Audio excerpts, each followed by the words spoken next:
sleep change when I'm going through perimenopause or in menopause? Why is my sleep different? How is it harder to sleep? I'm so tired. Why doesn't my body sleep? We're going to talk about that and dive into how your hormones can impact your sleep. Now, I'm Dr. Beth Westy, women's health and hormone expert, author of the books The Female Fat Solution and The Female Menopause Solution. These are on Amazon, where you can pick them up. I'm also host of the podcast, The Female Health Solution. You can subscribe there as well as subscribe here on YouTube. Stay updated on all the information that I am giving out here. And when we talk about menopause sleep, and perimenopause sleep changes, the thing to keep in mind is that there can be several reasons why your body's not sleeping. If you don't have enough melatonin production, if your cortisol levels are off, all those other things. Again, we look at your Dutch test to make sure we're diving into the specific things you have going on related to that. But let's just assume that you have a really great sleep routine. You are not doing screens at night before you go to bed. You know, giving yourself an hour of screen-free time at least. You're dimming the lights, you're playing soft music, you are taking a hot bath, you are drinking tart cherry juice for the natural melatonin boost, you are doing magnesium spray, all of the things. Red light therapy, yes, all of the things.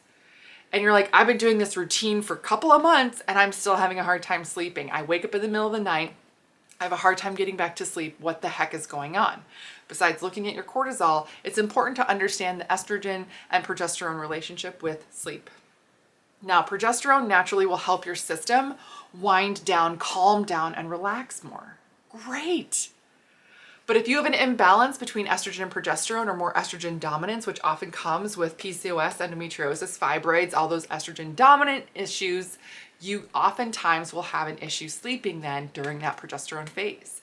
So you can try and keep track of when this would happen, especially with that perimenopause phase, having a cycle, not having a cycle, is it regular?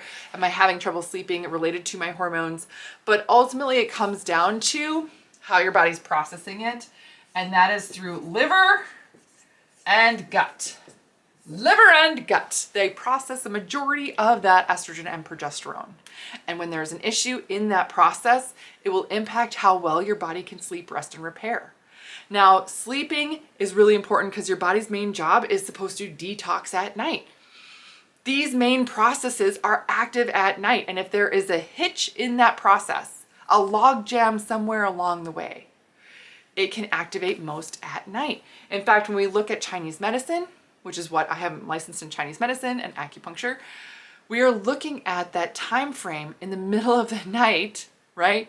1 a.m., 3 a.m., liver. That's when it's supposed to be processing all those hormones. And if your digestive system is not being active, or your nutrition is not geared towards helping your body process things best with your gut, it can really negatively impact your body's ability to sleep, get to sleep, stay asleep, and wake up feeling rested. Now, as someone who has suffered from some insomnia on and off her whole life, there can be different things you can do to help your system sleep. But if this is a regular thing where you're like, yeah, it's been years since I've slept well, we gotta look at your hormones. We gotta look at your liver and gut and help your body process things better to get you better sleep. One of my favorite things that I hear women say is they're like, oh my gosh, I am sleeping so much better now. I can't believe it. Awesome. I love when people tell me, this is crazy, but I'm dreaming a lot now. Perfect. Your brain and your body are getting that rest that they need. That is excellent. We want to keep that up. We want to keep that going. So that's what I got for you guys today. Working on liver and gut. Again, probably not what you expected when we talk about sleep, but it's important we understand what your system is doing. Again, looking at a Dutch test lets us know where to start for you specifically, and then we take it from there with specific recommendations that are going to help you not only function better, but feel better, so that you get to keep these lasting results. When we're working on metabolism and overall health and stress response, sleep has to be a part of it. So thank you for tuning in. I so appreciate you being here, and thank you for helping me spread the message to other women that you know could use this type of health advice.